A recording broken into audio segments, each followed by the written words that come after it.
right, thank you all for tuning in on this wonderful evening. As we're all getting settled and sit down, I'd like you to take a look at our gentlemen on the table. We have Brandon Cagle representing Vance Williams and, of course, Abdullah. As we're getting settled and wrapping up our evening, I want to remind everyone while we're here.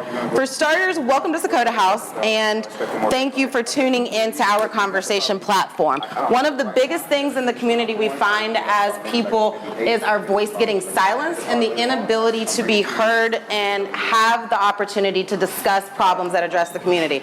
We might not have a table, we might not have the support, we might not have individuals who are there to allow us to think the thoughts and ask the questions. So we here at Sakota House have successfully created that safe space, that ability to ask the questions, that ability to dig deeper, and also that ability to demand more from our elected officials. So tonight we're going to discuss a couple of the things that have been going around in the community, specifically addressing violence with our youth and also the lack of support and or funding for different programs that are going on. And we're going to hammer the narrative that is currently being passed around via Ben David and Donny Williams, a couple of the statements that we feel needs more clarification. We want to specifically ask, what do you mean when you say this? Because this is what we're hearing and or receiving as intellectual community members out here. So I'm going to start the slideshow after our gentlemen introduce themselves. For those of you who are not aware, we will start with what's my left, your right. Brandon, go ahead, hop on, tell who you are, why your opinion matters to this conversation in general, and then we're going to roll through and then bring up the actual PowerPoint and just knock it out. Yeah. Before you guys do that, though, like Real Talk, as she mentioned, this is a platform that we are attempting to establish. One part of it is demonstration, and the other part of it is that other people see the importance of being able to have a platform. So that's the education piece and the actual significance of those two components. So we're going to need you to do right now, if you're listening or you're listening a little bit later, please, it's very important, tag your local DA, right? Tag the local police department, Wilmington Police Department. Tag any public officials. We're about to go ahead and have a conversation that we hope other people are encouraged and actually willing to actually have, but we're going to put ourselves out on the line right now because, one, we have no other choice but to do that, but two, we also want to encourage that if we're not speaking out, if we're not being vocal, if we're waiting on our leaders to talk about these issues that need to be talked about, they won't be talked about, right? You know what I'm saying? So we're trying to encourage this process, right? So in order for that to happen, we need you. Even if you hear this later, you get it tomorrow, you get it the day after, right? Tag somebody you think get to hear this conversation. So again, we're naming names, we're asking for people to buy in, pay attention, and have these conversations. We are directly questioning Ben David and Donny Williams with what they said addressing the community and how they're going to move forward with our youth and violence in the community. Absolutely. Go ahead and run it then. My name is Brandon Cagle from Lowercase Leaders, and I'm here today because I'm a community member in Wilmington, North Carolina, and I can see where this path leads us, and I care. My name is Vance Williams, Executive Director of Advanced Youth Outreach, Operational Director of Sakota House. I've been in this town for almost going on 13 years. I have mentored youth. I have advocated for youth in our community. I have advocated for families, and I'm deeply concerned about what's been said, and I offer a different perspective or a different voice. Absolutely. So Abdul Hafiz bin Abdullah, I'm the Executive Director of Quality Life Blueprint and also the Executive Director of Sakota House. Just a regular community member that actually, the origin of my concern comes from tasting the reality of what's going on in our communities and making sure that wherever I may be, my background as it relates to being exposed to violence, mastering the language of violence, being exposed to insecurity inside communities and the ghettos across America, and my acquaintance with that is something that I can also now be able to support in terms of a voice as well as executing programming and supporting other leaders to be able to address these issues. So bottom line, we're all coming from a point of personal experience, and we're also all coming from a point of young brothers and a sister that is actually seeking to participate in being accountable and holding each other responsible for making our communities better. So let's get in and let's get at it. All right, Lily Nicole leading the call in accountability and transparency. Let's do it. All right, our conversation tonight is regarding children, not criminals. Above all, children are victims of circumstances they are born into. No to lowering the minimum age of criminal responsibility. Welcome tonight to our fact-checking session and shifting the narrative. Amen. Thank you. So overall, what is the problem? You guys are here tonight. You all are here tonight to address what the problem is. We're highlighting 5 key issues. 1, what do the numbers say about gun and gang violence here in Wilmington? Who gets funding requests and what is done with the money that they request? 3, making the distinction between objective-driven methods and not solution-driven methods. We're going to break that down. And then wrapping it up with the criminalization of non-European youth in Wilmington, what that actually means and what that looks like here at home. So everyone sees Ben David, how are you doing? His quote, youth will be tried as an adult if they fire a gun. If you bring guns into the community, if you fire police officers, I will charge you as an adult. What does that mean? What is the point of that? Why is he up here grandstanding with this absolute, what I'm going to say, ridiculously redundant statement because of a standing law right now? So can you gentlemen explain A, law that's already in place that makes this redundant, and B, what he's getting at when he says this statement right now? So just give the context real quick, and then I can let the brothers kind of weigh in. This press conference is based off of a couple incidents that took place. One incident took place over off of College Road, correct, where they had a shooting in a bowling alley. And when was this? The actual date for that particular shooting was... I don't have it, but I can check and see if I can find that. Was this year? Yeah, it was about 3-4 days ago. Okay, so recently we had a shooting on College but it was Road. 2 of them though, Okay. right? So one was that, and then another incident took place here locally on the south side, where a young brother was actually accused of attempting to fire a firearm at an actual unidentified police officer, so meaning he was not inside of officer clothes, he was in plain clothes, and he was not identified by an officer cruiser, he was inside a plain vehicle. As an unmarked officer sitting on the side of the road, a kid shot at a vehicle, happened to be a cop, Now, make no mistake about it, right? This needs to be clear. We do not support, we do not feel like that having young people inside of our community with guns that's willing to fire guns, having adults inside of our community with guns willing to fire guns at other human beings. I don't care if they're legal or illegal. Human beings willing to actually shoot other human beings is not an okay thing, and it's not something that we endorse. So across the record, we're going to say we do not support gun violence. Yeah, of course not. Of course not. We do not support gun violence. But the point is that there's some ambiguity in what it is that Ben David has chosen to say. Ben, it's something that's not clear regarding what you're choosing to have said.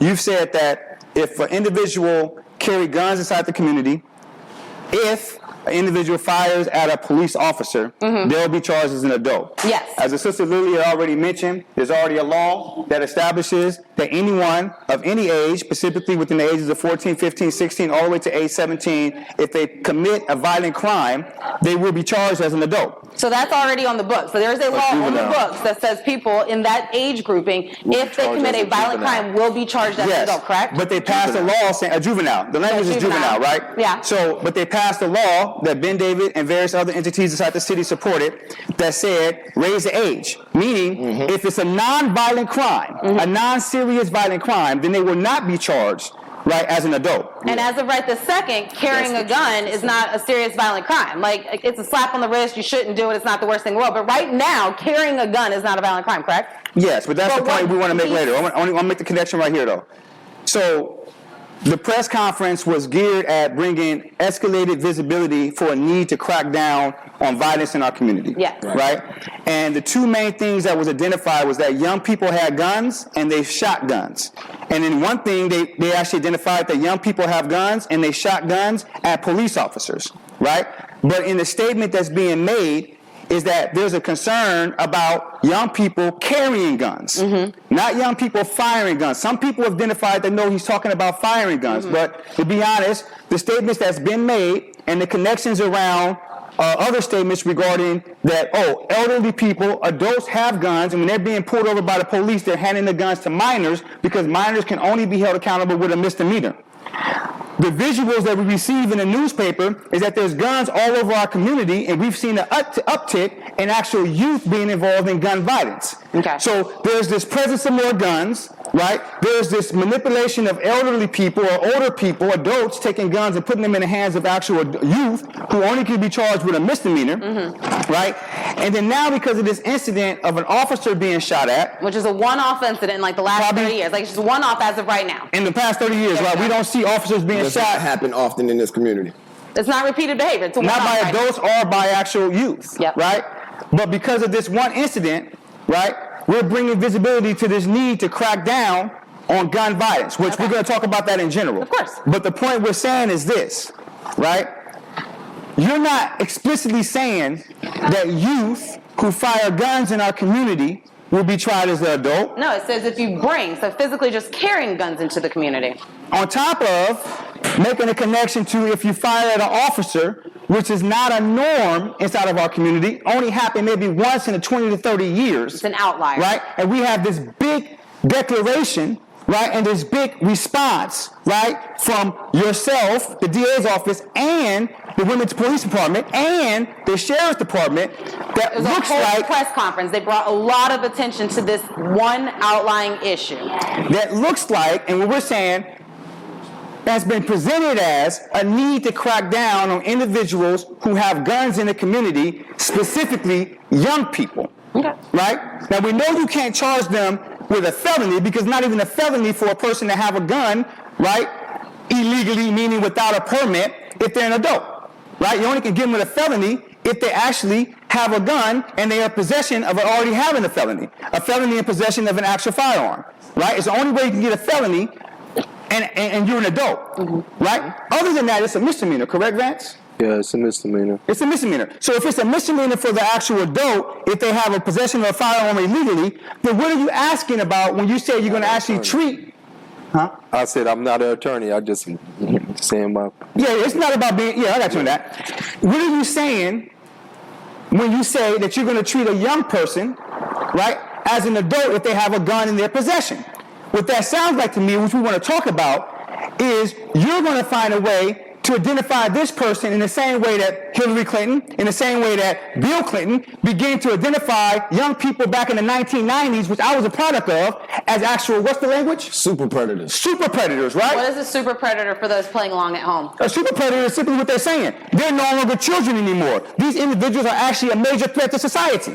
All because these words right this second, they're carrying a gun in the community, if also firing a police officer. Those two stipulations, according to Ben David, is going to escalate our youth right now on the track to become super predators in the mass incarceration path. But let's be clear, though.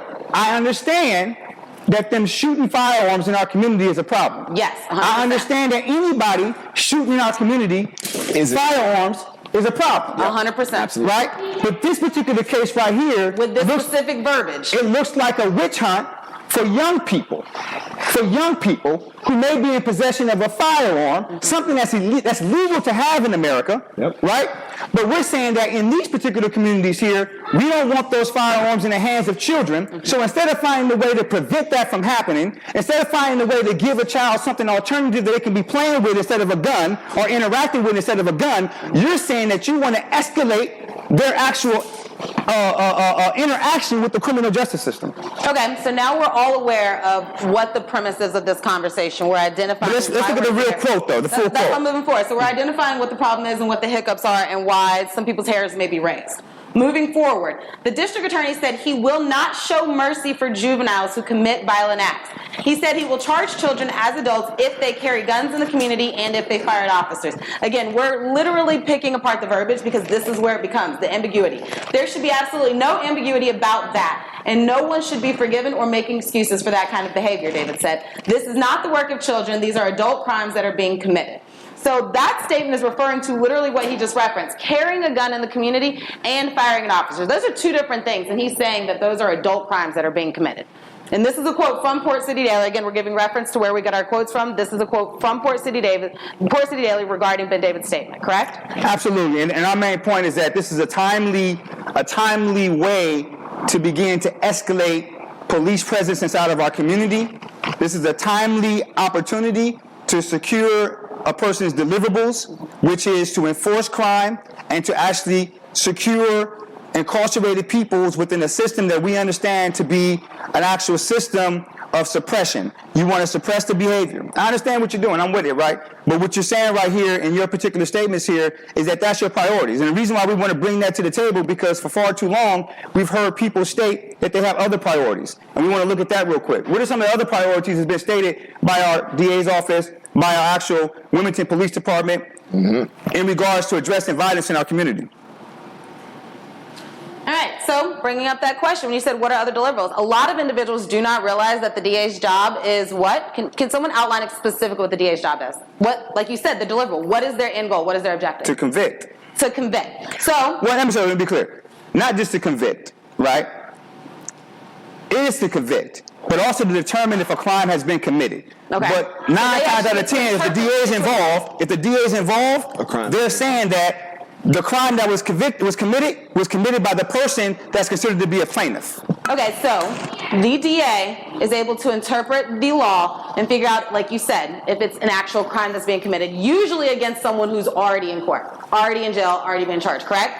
Yeah, and he believes they're guilty. Our DA, in reference to the youth, has gone on record saying, this year actually, February 22nd of 2021, in the article titled, Wilmington Welcomes New Downtown Building, that says nothing's more important than our kids. And this building is the Juvenile Justice Building that's located on 4th Street, right behind Thalian Hall, beautiful downtown. It's like a 3-story building, literally replaced the 1-story building that was there just a couple years ago. Yes. He has said, according to David, using a therapeutic model in juvenile justice system allows for a better chance at reducing crime. Using a therapeutic model in the juvenile justice system allows for a better chance at reducing crime. He said that childhood trauma is the #1 gateway drug to opioids. His quote is, "It is the #1 reason," referring to childhood trauma, "it is the #1 reason that people enter into a negative relationship, whether that means picking a life partner that's abusive or joining a gang." David says we need to understand that at an early stage, if we can see that a child, not just a defendant, but as a victim who needs treatment, who has experienced adverse childhoods, might live in an adverse community environment, and says now that they are within our justice system, we can get them a continuum of care that is spread out through this community to really make them more resilient. David said by following this model, again, the therapeutic model, it will not only change these juveniles' lives, but it makes the entire community a safer place. So we're highlighting this because we just said that the DA's job is to convict and determine criminalization. And we've also showed a quote where Ben David is saying that he is going to pursue our children, our youth, at a higher cost with 2 infractions: carrying guns into the community and or firing at a police officer. But literally a month ago, he said that our youth need therapeutic measures. How is that contradicting literally the mass incarceration method on the previous slide? I mean, it shows that he understands that therapeutic methods are the best methods, are the most efficient methods for dealing with this issue. And it contradicts, it serves as a contradiction that he would then go in a route that hyper-criminalizes the youth in taking away that therapeutic method that he claimed to want to be able to, provide access to. Mm-hmm. So, I mean, if you're saying that therapeutic model works, but you want to hyper-criminalize and basically criminalize on your first interaction, because on your first interaction, the youth may have a weapon, and because they may have a weapon, you're already looking at them as a criminal and expediting their process through the criminal justice system. And they don't get that therapeutic method.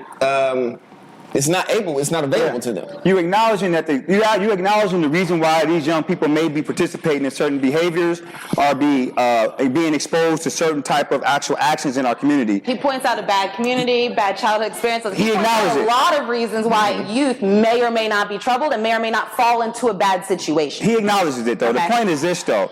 So why the huge press conference when you know that... The press conference, sorry to interrupt. The press conference took place early March, correct?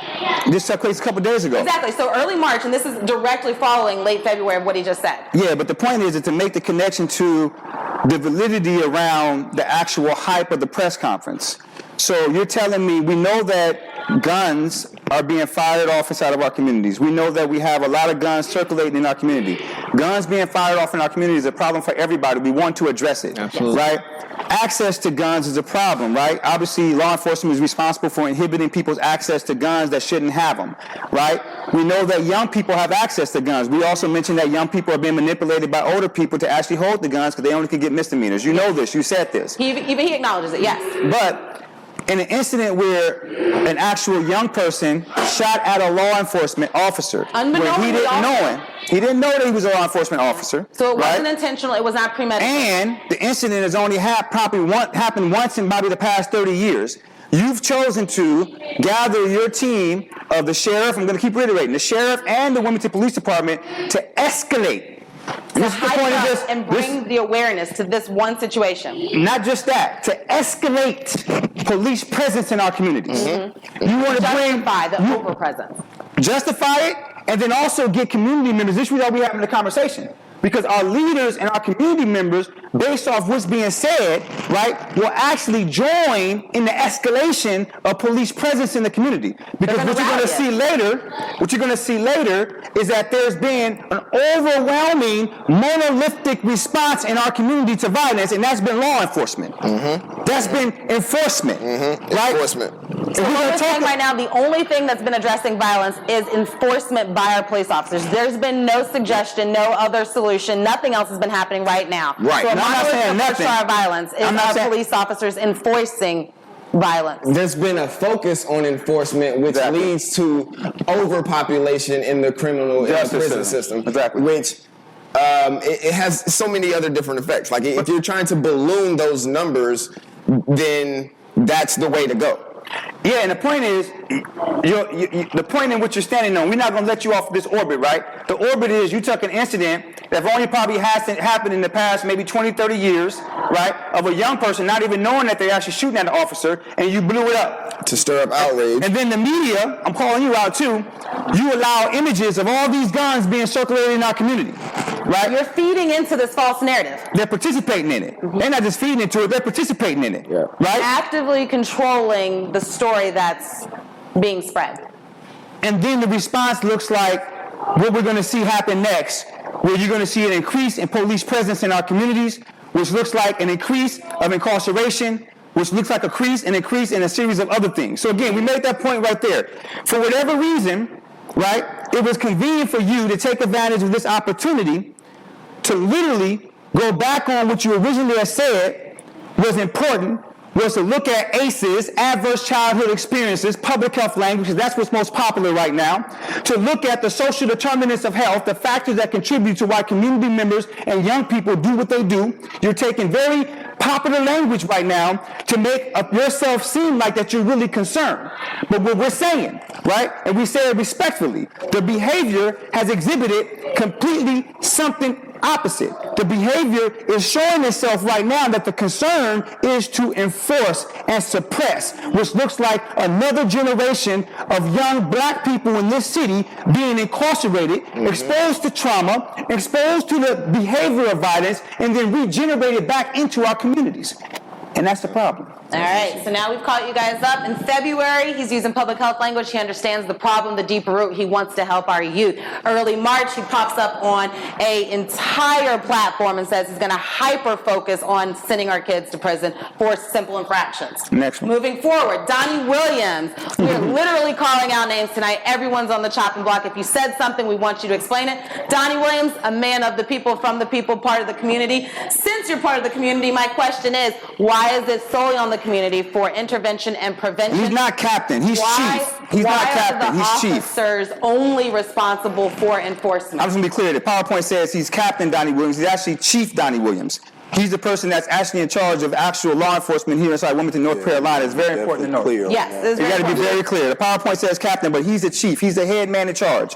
Right. And we were supposed to be happy and congratulated that happened over the summer. The world told us that we should be happy. We're telling you that was already in plan. He was going to be chief. They gave us that shit. So now that he's chief, our follow-up still goes. Accountability and transparency. So the question for Donny, you've been quoted saying that it is the community's responsibility for intervention and prevention. You, as the head of the Wilmington Police Department, your responsibility is enforcement. My question to you as a police officer, why are you only focused on enforcement? What happens to intervention and prevention? Why is that left out of it? Oh, even bigger than that. In 2020, while you guys was down there protesting, right? There was a three-pronged plan. There you go. Yeah. What is the three-pronged plan? Like, what are you guys talking about? Because Donny Williams is very, very unreachable. So, what is this three-part plan that he? The three-pronged plan was specifically by Chief Donny Williams was prevention, intervention. And what was the last one? Enforcement. So he's saying that the officers are responsible for this? Correct. He said that their efforts, they had a three-pronged plan that they were responsible for. No. It included a partnership with community. It did include a partnership with community, but it was a collective effort that was going to be led by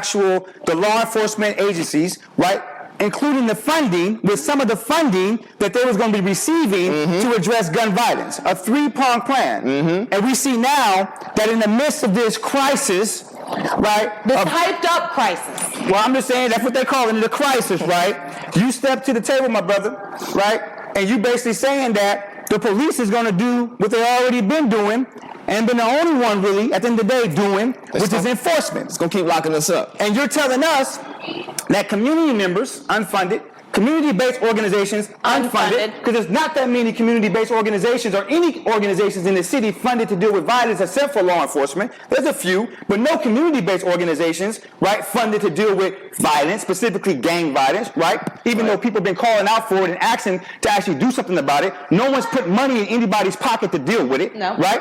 But you're saying that it's their responsibility to actually prioritize prevention. It's their responsibility to prioritize intervention while you guys are going to continue doing what you've been doing, which is actually enforcing the law, which looks like pulling your guns out and actually apprehending individuals, handcuffing these individuals, and then placing them through the criminal justice system to actually put them in an environment that all the numbers and all the research has shown to actually cause more harm to a community than actually offer benefit to the community. My brother, that is something you have to explain, man. You're saying it's our responsibility, and your responsibility is to continue to actually lock us up? So for the our people, babies? So for the people playing along at home, before you community members get up in arms and think we're coming for his throats and we're trying to like chop him off, that's not what's happening. We realize he's from the community and we support his promotion to represent the community. But what we're saying as community members, you have neglected your duty and your promise and your responsibility to us when you stated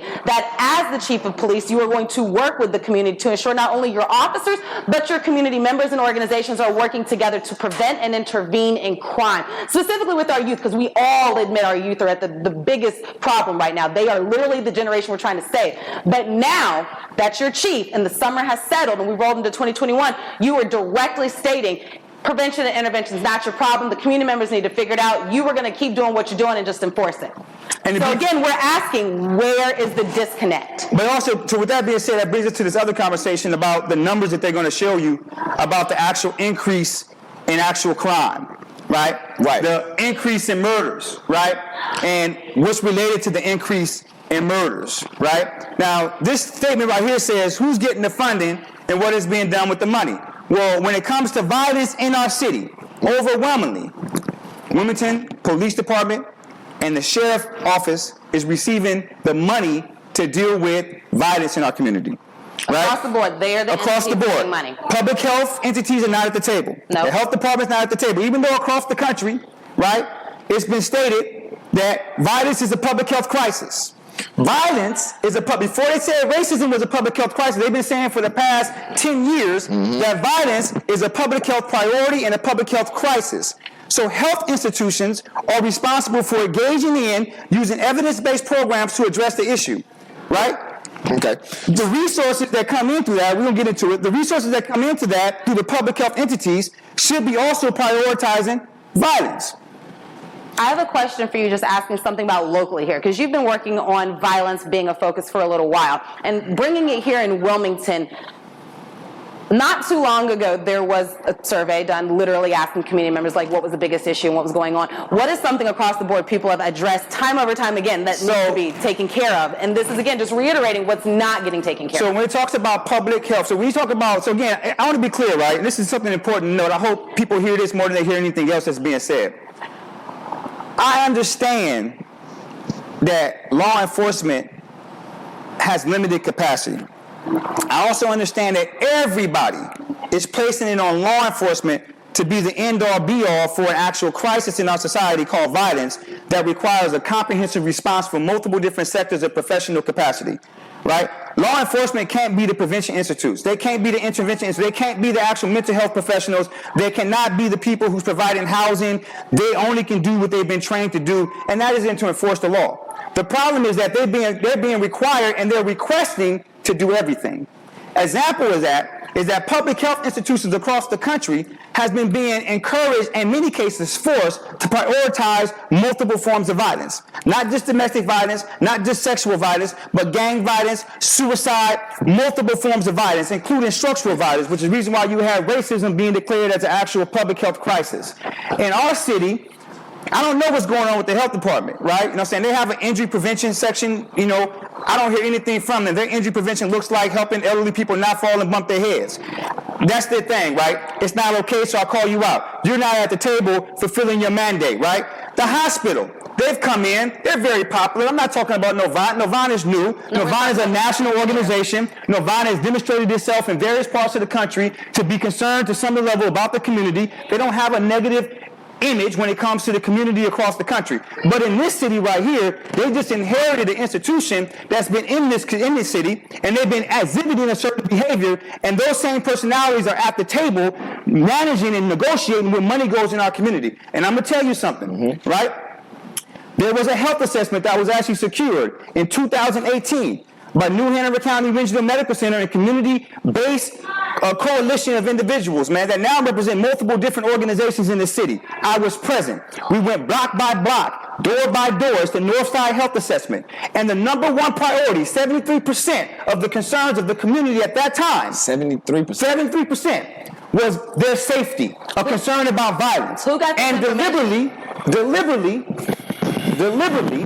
after very direct conversations and very heated conversations, that subject was placed to the side and not prioritized. So again, there's other organizations, there's other entities that's responsible for this issue of violence, right? But right now, going back, the majority of funding that's coming into our city to address violence is being easily and willingly handed over to law enforcement to do it all. And law enforcement has told us that they will only do the enforcement part, not the prevention, not the intervention, not the other parts, only the enforcement parts, even though they are using the other parts to secure all of the funding in their language.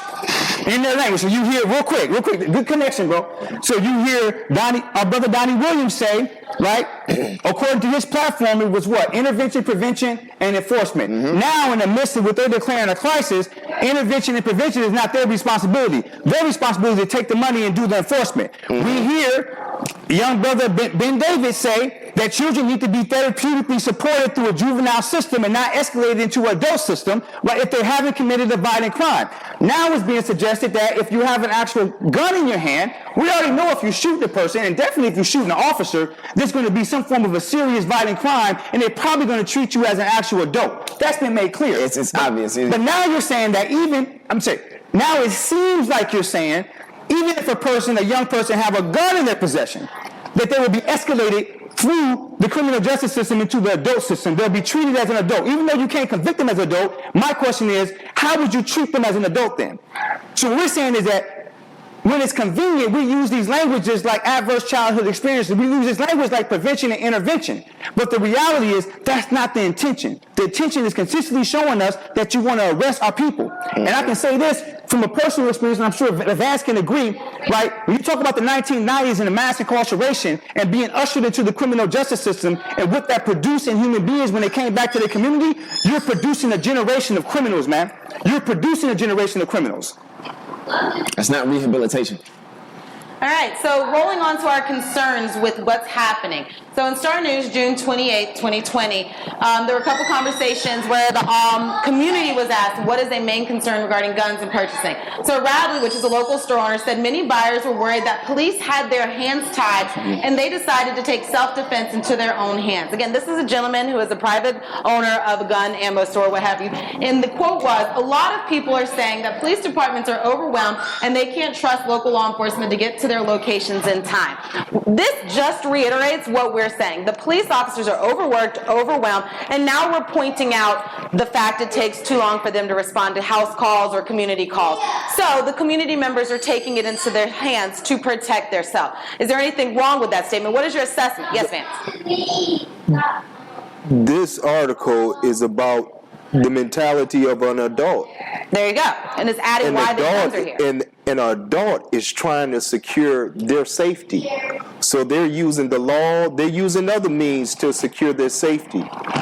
But if the adult is trying to do it and they feel unsafe, imagine how the average child feels or young person, young adult feels in a community surrounded by violence or surrounded by just a hostile environment. The first thing that they think is self-preservation. I'm going to protect myself. Especially if you see all the adults.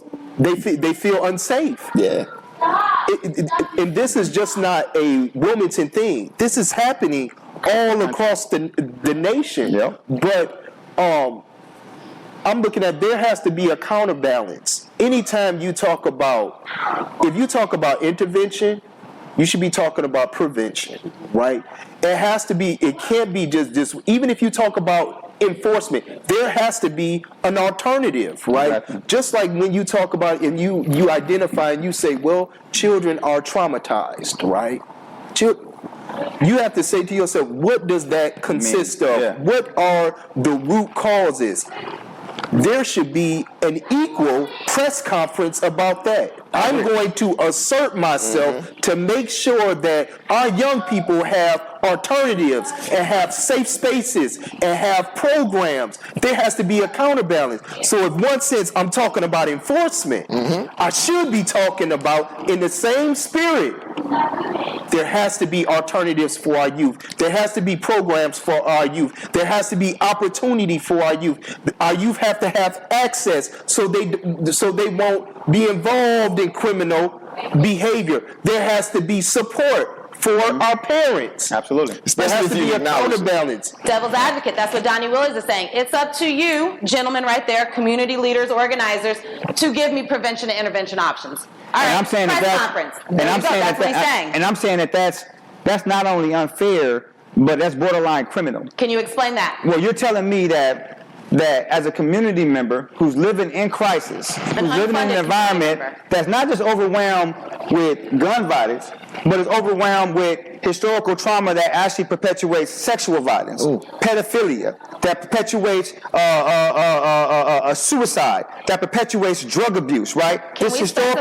what community we're talking about? Because there are some people in Landfall who may have never experienced what you're talking about. I'm talking about the same community he's talking about that needs to do prevention and intervention. That same population of individuals who he's saying needs to be responsible for preventing this behavior in their community, which I agree, they are responsible. Not that they need to, bro. They're already responsible. You know how many lives been saved inside this community? You know how many people have been supported, you know what I'm saying, from being overdosed? You know how many guns been taken out the hands of old and young people every night in these cities? You know how many people don't sleep at night to make sure their loved ones or make sure a friend makes it home safe because they know they're out there wilding out because of their trauma? There's a whole lot of work. There's a whole lot of prevention. There's a whole lot of life saving that's already happening in our community. The thing that's not happening is resources being placed into our community to support these individuals that's trying to help them. So that's what I say about it's borderline criminal. You don't want to put the resources, even though you use the language, right? You use adverse childhood experiences. You use the language of prevention, stopping it before it happens. You use the language of intervention, jumping in and trying to find a way to actually detour that person away from their behavior before they get caught up in the system. You use this language, but you're telling me, based off an actual faulty call to action, a young kid shot at a police officer who he didn't even know was a police officer. That hasn't happened within 20 to 30 years. And now you're telling me, right, that it's time to get guns out of our community by treating young people as actual adults, by criminalizing, right? And what do they call it? Hyper-predatizing them? I don't know if that's a word, right? But making them predators, making them not young people, not making them human beings, but making them somebody that people should be afraid of. Haven't we been there before for the past 30 years? That makes it okay for them to pull over or stop kids that's walking down the street because you view them as a super predator. And it's like, oh, that super predator might have a gun on them. I can then pull them over and frisk them and see if they have a gun on them. Now, that's stop and frisk. That's That escalates any interaction that you have with the youth of that from the specific very community. beginning. That's mass incarceration, baby. That, again, for people playing along at home, that is another way that the school-to-prison pipeline disproportionately affects our minority, especially men. Women get caught up in it too, but they are targeting our men. But I'm going to tell you, though, look how it works, though, right? Because people talk about the school-to-prison pipeline, but coming from it, right, having tasted the environment of actual prison, prison is the most violent place in America. It is the most hostile place in America, right? It is the most traumatizing physical place in America, and it is the place that declares its priority is not to treat.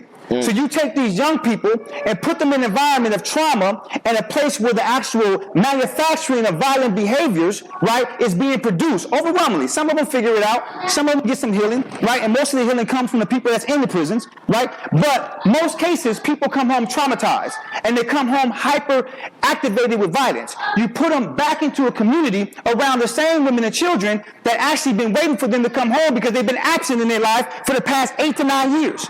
In that same environment, they're told because they got a criminal background, they can't get a job and make a living wage like everybody else. They're told that they can't leave out that community because with a criminal background, with a felony, I can't live over here because someone has the right to tell me you can't live in my house, you can't rent my apartment, you can't rent my home because you have a felony. So you're literally forcing them within this geographical location with all that trauma and all that violence, and then you're turning around still arresting them and then telling the community members they have to deal with it? So you're perpetuating the Come problem, on, man. literally making us figure it out ourselves. But when we're asking, openly asking and telling you what we need, you look at us and brush your hands off and say, my job is to enforce. So as we move forward, I just want to say this last little thought. Yes, we are choosing to do what I'm going to say very few individuals in this actual city has been willing to do. There's some that's done it, man. But at the end of the day, man, I've been here for like 5 years, man. I've seen multiple times, I heard from multiple different sources where when certain actions are being taken in this city that's going to visibly hurt our community, there's only 1 or 2 individuals, man, at these tables willing to challenge it. The individuals that are willing to challenge it, they usually don't bring them to the table. Right? And what we're saying is that we have to shift that paradigm. We need 2 things to emerge in our city. And we're not asking you to do it, right? It's called demonstrate to educate. We're going to do it. And hopefully you see that there's some benefit in it, right? And the 2 things we're asking for is for you to courageously love yourself, to courageously love the people in your community, to be willing to say and do what needs to be done in order to improve the condition, right? And to be courageous in your intellectual capacity to address these issues, right? Think outside the box. Be willing to challenge what's being said. Don't just be a passive participant or a passive audience to what individuals are doing to the people that you love and you care about. This is the purpose of this platform right here.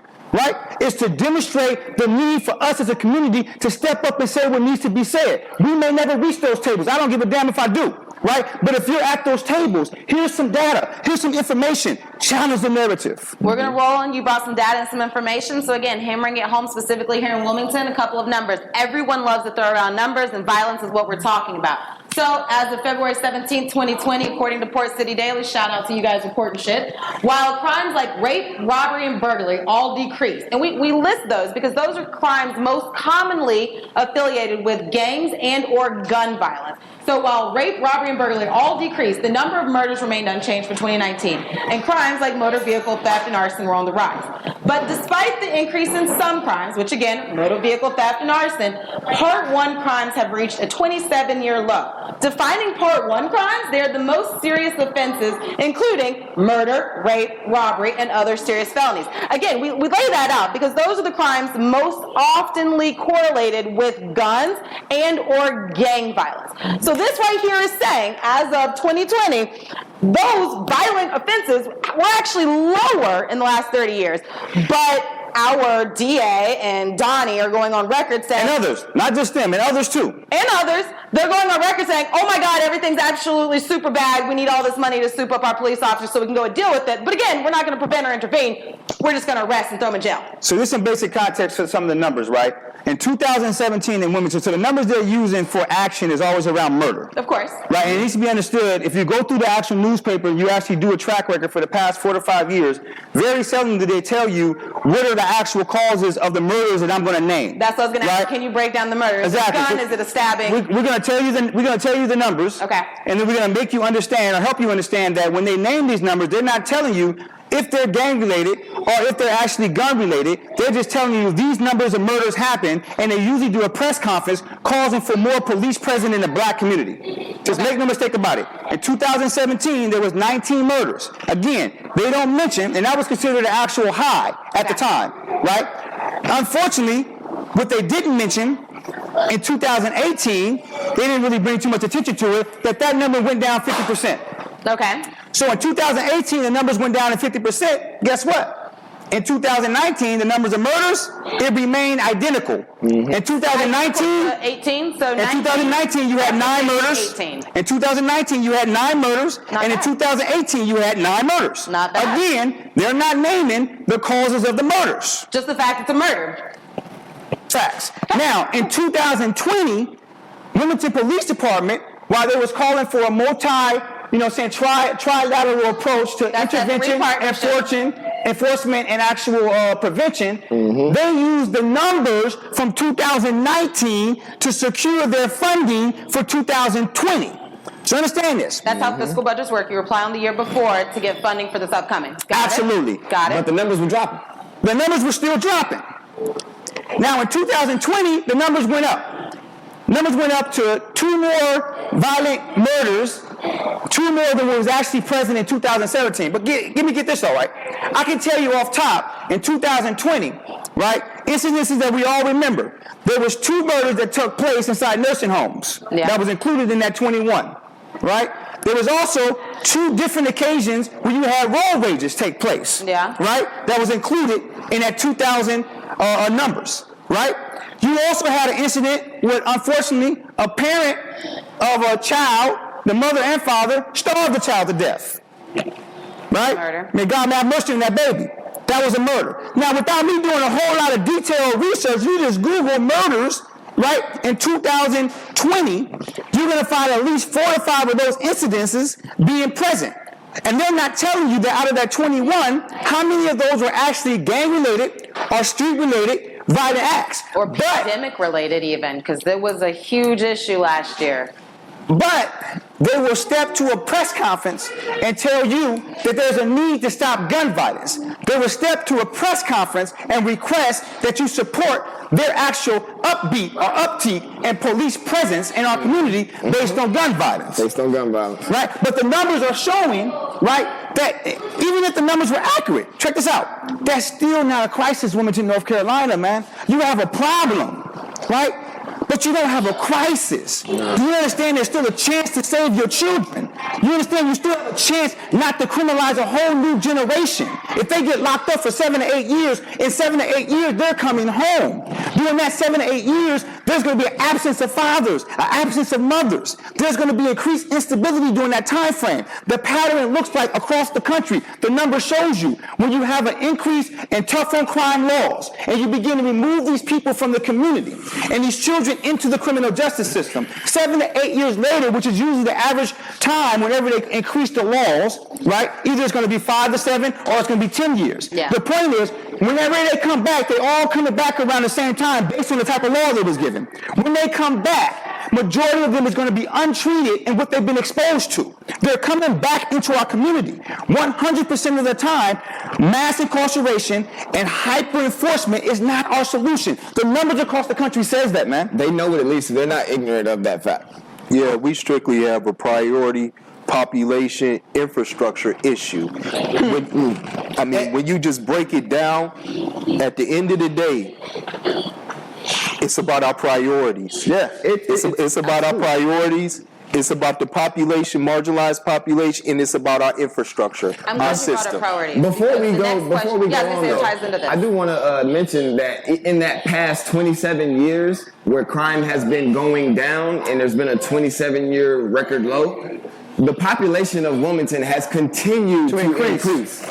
The infrastructure that Wilmington has continued to maintain that infrastructure and that population without it leading to massive upticks in crime, because crime is on the decline.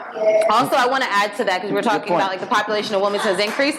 We've had a couple of our live check-ins where we've said the African American population of Wilmington has significantly decreased in this like spurts of growing, but our interactions with officers have again gone up. So I appreciate pointing up the numbers. Like yes, like the crime in 27 years has overall gone down, thankfully. But again, African American population has also gone down. But our interactions and our arrests and our mass incarceration route has significantly gone up. Increase. So again, the numbers do not add up. No. And Mr. Vance brought up our priorities and like what you're putting forth, where your energy and your effort goes into.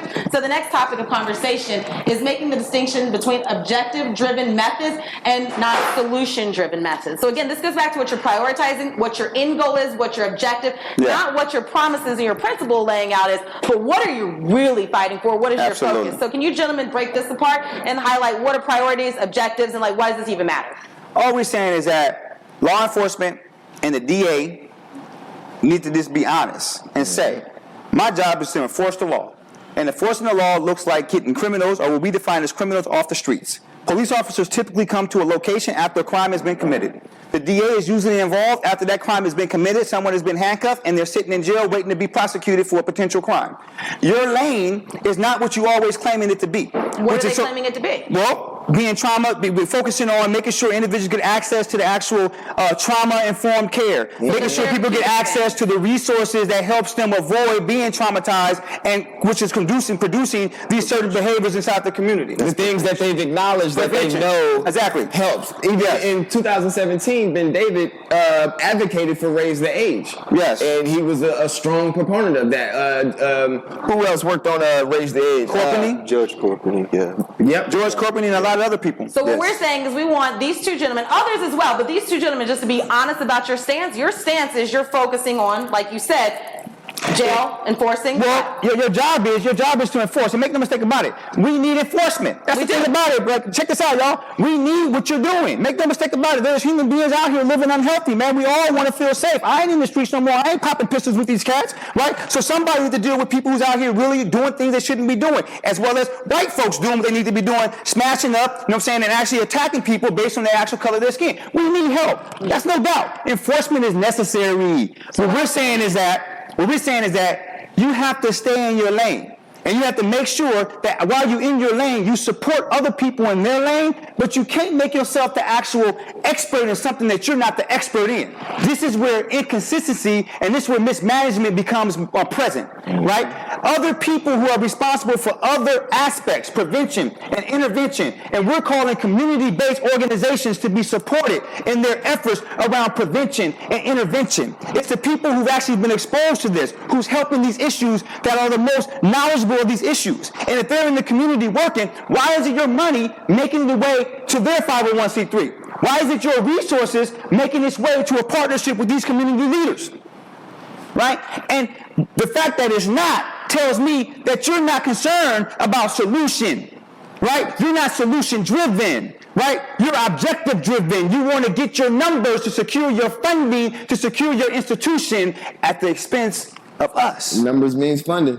Right. So we're trying to hold them accountable for what they're saying. We're trying to hold them accountable and also help them. There's two things. Hold them accountable, right, to be able to actually speak clear, right? Don't think that you're going to be able to just speak on your platforms and it's not going to be addressed. It's not going to be called out. Maybe only a few people, right, respond and actually have some type of say-so about what we did here today. That's not a problem. We do it for the Most High anyway, right?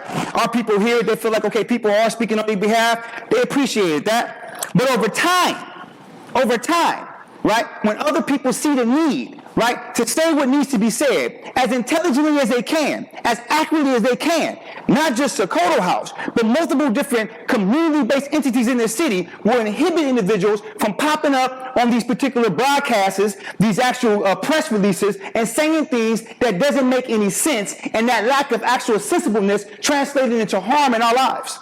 Mm-hmm. Like, that's the purpose right here. Right? You're not solution driven. If you was, then you would be very much collaborative and equitably collaborative. What does that mean? The money that you receive wouldn't just be being forced, Mr. Williams, on enforcement. It will also be being allocated for prevention and allocated for intervention, because you and the rest of the people around you, Ben David and everybody else, understand that it requires a comprehensive response to this crisis. So that's what that means. Objective-driven means that you're trying to get done what you're responsible for getting done, man. Be honest about that. And let other people step to the table, man, and get it in and try to address this issue. Instead of two things. Instead of choosing to be the only voice or the only effort that's actually addressing this issue. The gatekeeper. The gatekeeper, and also allowing yourself, right? There's two things. You're choosing to do it, and then another thing is you're allowing other people to put it all on your plate, right? You're allowing the health entities to put it all on your plate. You're allowing the mental health entities to put it all on your plate. You're allowing the community organizations who are not really out there on the streets, right? We ain't talking about the advanced youth outreaches that's been out here for 11, 12 years, right? On the ground doing it. I'm going to say something, man. This is because we're going to do it right now. If there's anybody in this city, I only been here for like 5 years, right? But I come from a background, right, where any city I go in, I feel like I can navigate and over time address the issues of the crisis of gang and street violence. Why? Because I'm a product of actually producing it. Make no mistake about it, right? I understand it in and out. When I came to this city, before I even knew certain people, when it came to gang violence and street violence, the people that people directed me to as a community leader were the community organization that actually had his finger on the pulse of this community when it deals with gang violence and street violence, right? Is Mr. Vance Williams and the Vance Youth Outreach. And I witnessed... And Atiba. Oh yeah, originally when I first got here, it was Atiba Johnson and Vance Williams, right? Right now, Atiba Johnson, when I got here about a year or so after, was off the scenes, right? I don't know what he's doing right now, right? But when I first got here, those are the two names that was mentioned, right? Atiba Johnson, right, and then Vance Williams, right? This is what I want to say. I've personally interacted with individuals in positions of influence, Donny Williams being one, right? And directly told them, if you really, really, really want to actually try to help this situation regarding this generational trend of gang violence and what's evolving in this city, there's no way for you to be able to do it effectively without engaging the brother Vance Williams, man. He's done the work, he has the connection, he has the relationships. I can tell you, there's actual councilmen, right, in this city that knows that. I'm gonna call their name. I don't got no relationship with you, man. So, what's the council? I don't know his name. What's the name? Councilman Spears. Kevin Spears. Kevin Spears. I should know your name. I hear your name all the time, bro. But you know too, man. Violence in this community, man. You've been knowing the brother, man. You know what individuals are doing, bro. You're from this community, man. Right?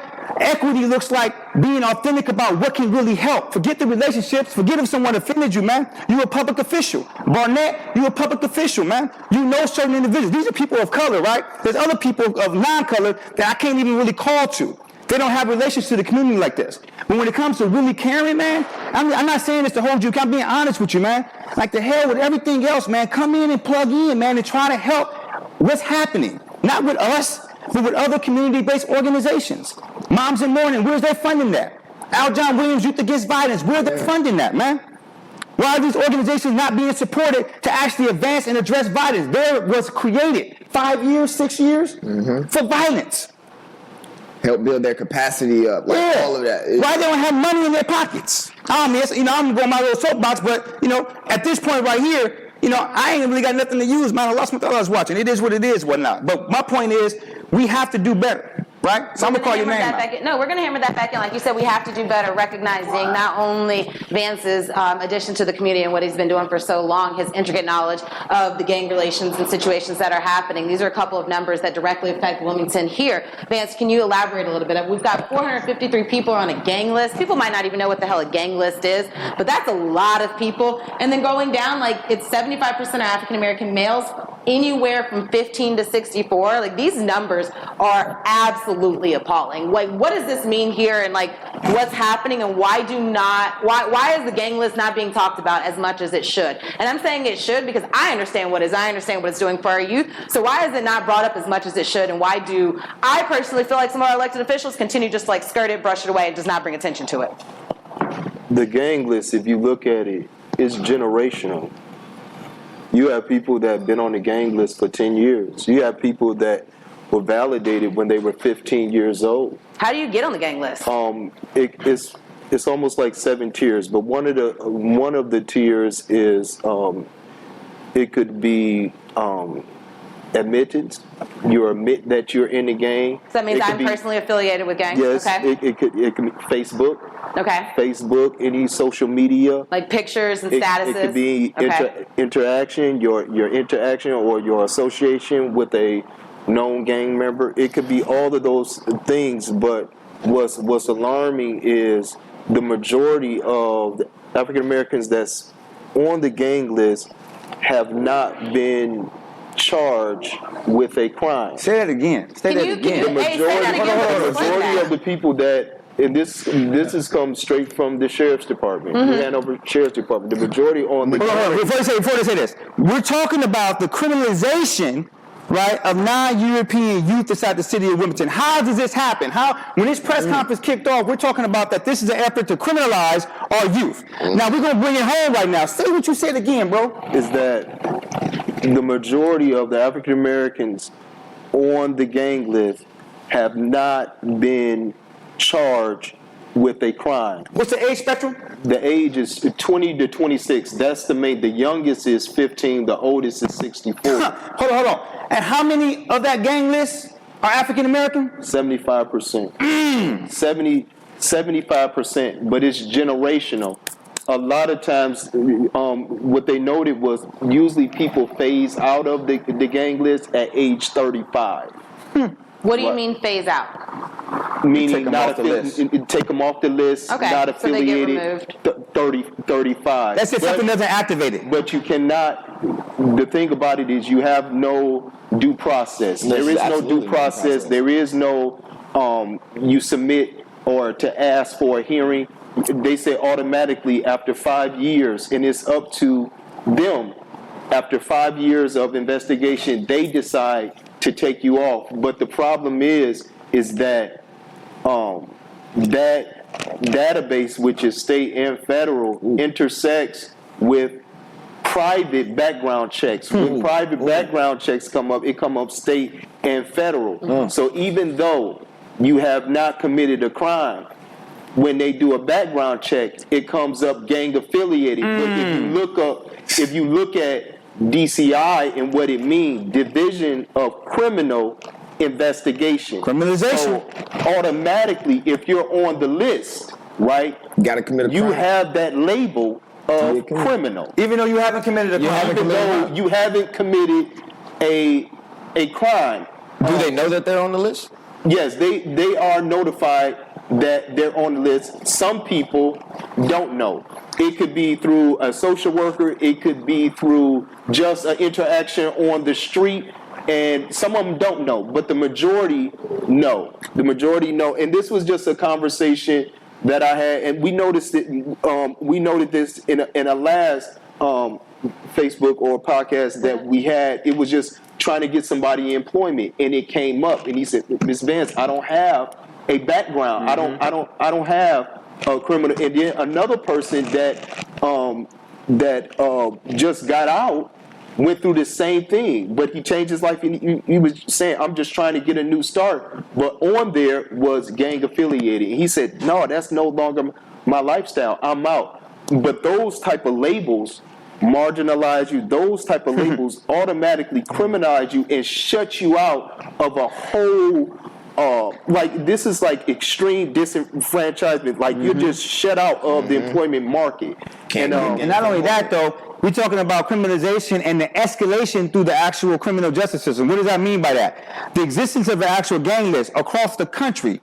The number one reason why law enforcement will tell you that they have an actual gang list in place is to be able to utilize that list whenever there's a crime committed that they perceive to be gang-related or a murder.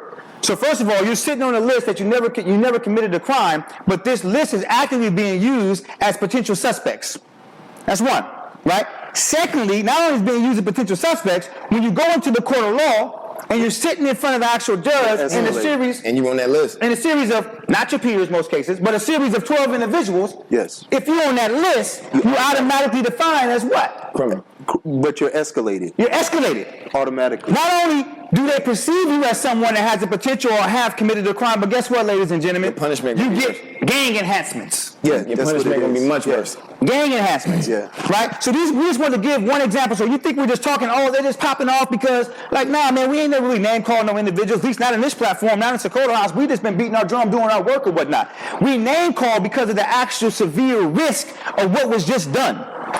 The way in which this press conference was called. Right? And the language that was used, right? You're literally telling us you're going to actually not just criminalize, I'm going to take it further, really dehumanize, right? Because you're saying that it's now okay for us to treat a child not as a child. Not as a child. Not as a child. But You're gonna escalate the mass I think incarceration when we route. talk about the school to prison pipeline and all of these elements that we're addressing, what we are addressing is I would identify it as a sewage plant. Huh. Yeah. That's what I would identify it as, a sewage plant, where you have all of these pipes and all of this filth just going through, and then you have the people that run the plant, right? So when you look at this They direct system in these things, and we're going to note some more things too, then you're going to see how things, and notice is that most people that's on the list, that 75%, they were identified when they were 15 years old. And no matter what you do after that, you can't like say, hey, I ain't banging no more. Take me off the list. You have no due process. So I want to reiterate, because I know some of you guys are plugging in at different times, man. This is a conversation that's relevant across the country, man. Us as an entity, we prioritize community-based prevention strategies, man. We're beating the drum of public health, but at the end of the day, our foundation is grassroots, man. We're concerned about the people, and we want to actually speak, and we want to move on behalf of the people. Not because we think we're responsible for the people, but we're just simply being responsible for ourselves, right? And a part of being responsible for yourself and for your children, you begin to think about what is being produced for the next generation. Yeah. So when we start seeing generations being attacked, we're going to say something. I don't want anybody, Ben David, Captain Williams, right? I know y'all personally. Don't take this personal, man. You know what I'm saying? And no one tell me I should have go talk to them personally. They didn't talk to anybody personally before they declared to actually a war on young people, right? And actually taking an actual crime. And again, I want to be clear. There's been some discrepancy about whether or not Ben David actually said that youth just carrying guns, right, will be treated as an adults, right? He wasn't clear on what he meant, and the language suggests that's the case, right? The language suggests that because all these guns in our community, and because young people are being used by actual adults to hold guns, and they can't be held accountable with other than a misdemeanor, right? And because of this fact that now one of these youth used a gun to shoot a police officer, to shoot at a police officer, thank you, that it's time to escalate the way in which we deal with these young people, right, and enforce a certain type of judicial approach towards them that looks like they're no longer adults. This is your actual language, right? And we're saying that if that wasn't the case, you need to clarify, right? And even if you clarify, we're still saying that it's time to address this systemic behavior that's looking like the very things we're talking about, right? A whole nother generation of criminalization and dehumanization in our communities that looks like all the other things people are talking about. Health equity looks like an increase in mental illness inside of our community. It looks like an increase in exposure to chronic disease in our community, all from toxic stress. Right. All from the toxicity of stress being overwhelming and breaking down the central nervous system, man, and impacting the way that we're thinking and behaving on a daily basis because we're constantly up against it. Right? Breaking down the actual immune system because our bodies are under stress all day, every day. Because not only are we dealing with amongst each other, but we have to deal with when it comes to the people who actually are responsible for governing us. You understand what that can look like and what that feels like? And for you to do what you do, we're saying what we say. Let's move on to the next. Don't take it personal, please. Well, this is last slide. It's Yeah. Like we moved on this last slide. So. Yeah, let's read that. I think he's actually going to talk a little bit. So we talked about the gang list. You also want to mention some of the systemic behavior. Vance had a direct encounter and relationship at the time that they did the gang injunction, and he challenged it. So we want to make sure he brings that up because that's another example of, attempting to escalate. But also experimentation is that we know this, and this happened all across the nation, is that the threat of giving more time does not reduce crime.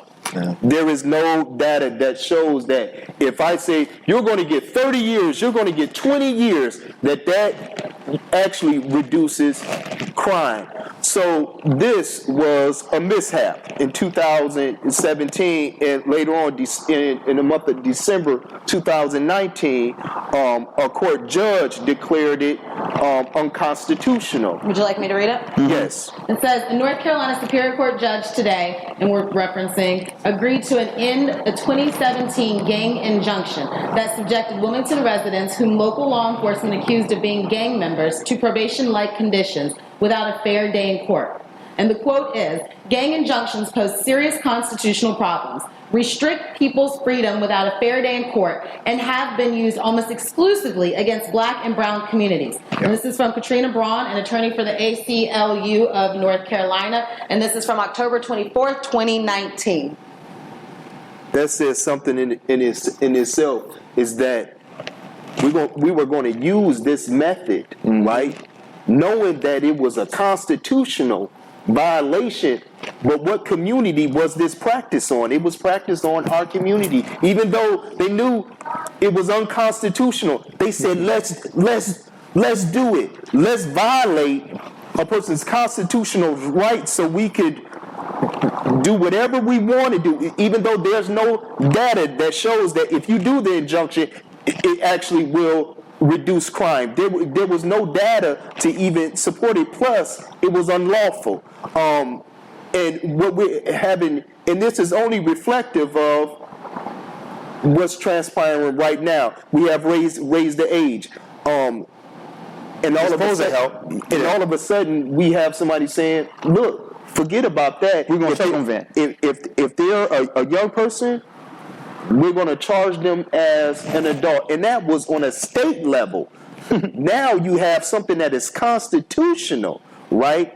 That you try to do that. So it's just reflective, and it also just shows a pattern of behavior in this pseudo version of a scare tactic, and just this lack of balance when it comes to community, when it comes to prevention, when it comes to intervention. It is so unbalanced, but it's also detrimental to our, I think, to the well-being, and it plays into this, and this is a big thing, is that it's a trust factor. Is that when you say certain things, and you do certain things, and you show a pattern of behavior, you lose trust in a certain community. They say, I can't trust you.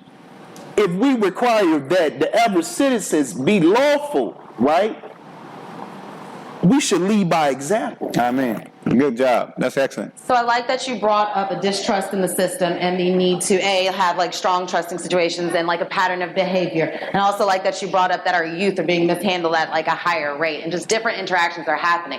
There is a video that we're going to... Before you go there, because the video is going to actually wrap us up, so I wanted to share something.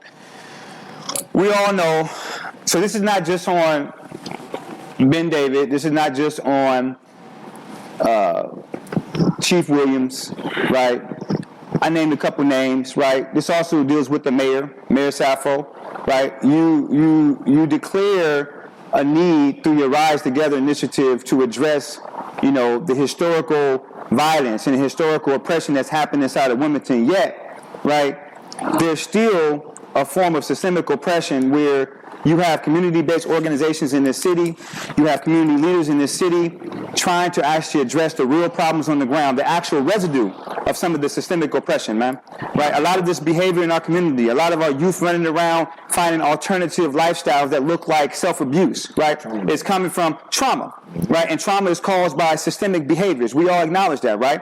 At least the majority of the trauma is caused by systemic behaviors, right? You acknowledge that. The county acknowledged that. When they identified racism as a public health crisis, right? Systemic racism looks like the same thing that you named when it came to the various different instances from slavery to Jim Crow to 1898 on down to the actual Wilmington 10 on down to existing behaviors in our system that oppress certain people of colors. Hypercriminalization, right? The precision of attacking constitutional rights of black Americans, such as the gang unit, also gerrymandering, but that's a whole different conversation. But there's this North Carolina has a history of attacking the constitutional rights of black Americans with precision. With precision, right? And what we're saying is this, though, right? there needs to be a shift in systemic behavior. Leaders need to actually, one part of I'm going to say, stop capitulating, man. Stop not being courageous about addressing these issues, because maybe for politicians, you're afraid that your constituents won't support you, right? If that's the case, then you need to be in politics, right? Because at the end of the day, if you know the norm in our society has been to historically and persistently inhibit the growth of certain communities, man, you're responsible for doing something different, drastically different, right? So for the mayor and the city council, right, and your Rise Together initiative, for the county commissioners who declare racism as a public health crisis, and we haven't seen anything that responds to that since then from you, right? That's part of the problem. That's part of the problem. And I want to encourage, before we go to this video, because this video you're going to see is going to bring it all home. When you have the top DA in this city, in this county, Your responsibility to us when you say and you have the highest ranking police officer in this city, right? Two of them come to an actual press conference and declare that there needs to be an increased aggressive way of dealing with young people and treating them as adults based off of an incident that happened, right, that wasn't clear. The youth didn't know that he was shooting at a police officer, and that incident of a youth shooting at a police officer in the city probably hasn't happened in 20 to 30 years, right? You take that as an opportunity to escalate the only thing we know is going to actually happen. More police presence and more permission and justification for police officers to be aggressive and hostile with not just community members, but specifically the black youth that's on that gang list. The black youth that are riding around that you're saying are no longer potentially willing to be treated as children, they should be treated as adults, right? When they enter with them, when they engage with them, their level of aggression, their level of hostility, and their potential level of fatality has increased. This video that you're going to see, I'm going to let Sister Lily introduce you, was something that was sent to all of us. We've all heard about it. You need to watch this video. You need to share this video. You need to share this actual podcast. You need to actually tag your public officials, right? If for nothing else, and tag your leaders. If for nothing else, just simply say, man, yeah, man, these ragtag group of individuals, man, they was willing to say something, man. They was willing to say something. Who else is going to be willing to say something? But I really want to note this, is that every engagement with the police officer, that young black male or that young black woman is not a criminal. Exactly. I'm just talking about ordinarily, just engagement, just period, just communication. So that's what we're going to see. Young man, not a criminal, right? Not a gang member. Yeah. Just Regular a human being. Just a regular human being. So imagine a regular human being that's not on a gang being treated like this compared to Someone that is. someone that is. Any last thoughts from Brandon and whatnot? And then I guess we can get clarification that this young brother that was in the car literally was only being pulled over for a traffic stop, and there was no reason why he was being told to be pulled out the car. Yeah, we'll before we go there. Yeah.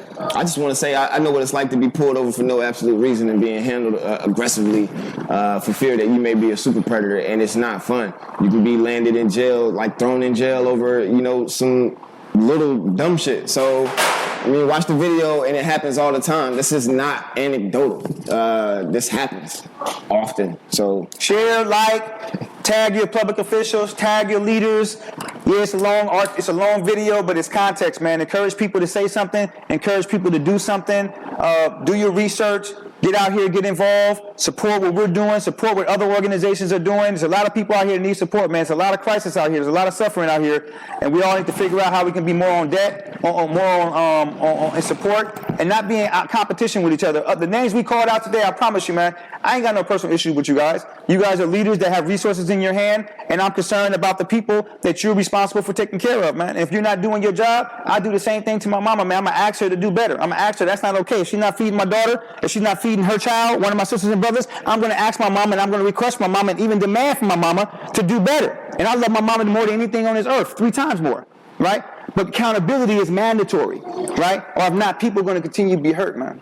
All right, you guys, going back to our platform, accountability and transparency. We called out a bunch of people. We started with Ben David. We followed up with Chief Donny Williams. And again, all of the elected officials. We got our councilmen and we've got our, the commissioners. Commissioners. Everybody right this second. That is Health department, hospital. Yeah, everybody right this second that holds a seat of an elected position, a paid position, and your outlook is supposed to be taking care of the community and addressing situations in the community. We are calling you out. Several of you, your names were dropped. Individuals in the community who are watching this, like we said, like, share, get the conversation started, and at the end of the day, ask why isn't more being done.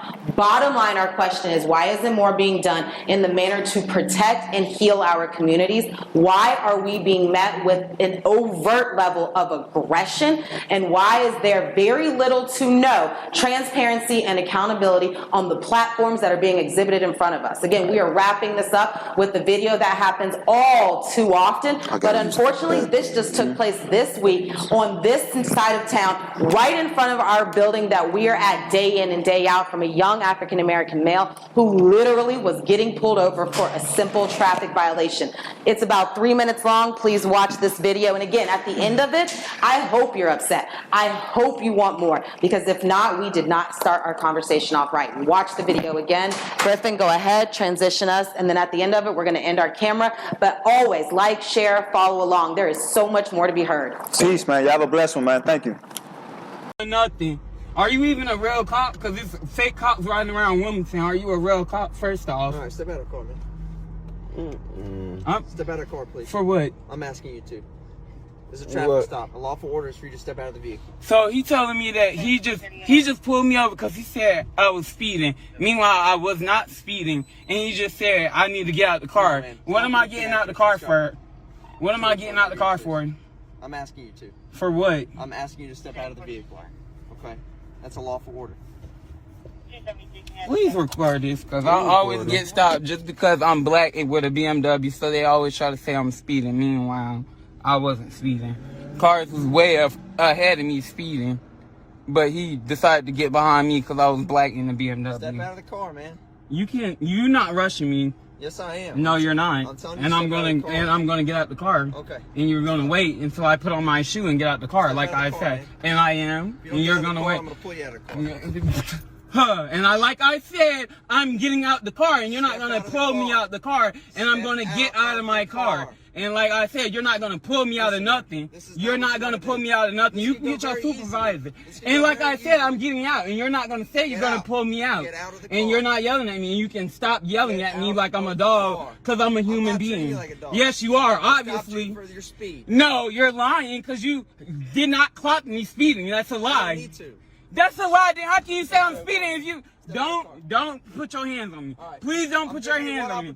I'm about to get out of the car. Please don't put your hands on me. Don't put your hands on me. That's all I'm telling you. Please call your supervisor, because I don't feel safe with you. Like I'm telling him, please call his supervisor. I don't feel safe. Just get off of me. Get off of me. Get off of me. Get the fuck off of me. What the fuck did I do? What did I do? What did I do? Word. Word. Word. Word. Word. Word. Word. Word. Word. Get off of me. Why is you getting up? What is you? That's my motherfucking brother. I'm retarded. Leave me the fuck alone. That is my brother. What the fuck? You go to order. Get out. Bro, he's coming for work. What is y'all doing? I'm not doing nothing. Right now. I'm trying to turn around. I'm trying to turn around. What is y'all doing? I'm trying to turn around. What is y'all doing? What is y'all doing? I didn't do nothing. Get on the ground. I didn't do nothing. What the fuck? What the fuck? I didn't do shit. What the fuck? What the fuck?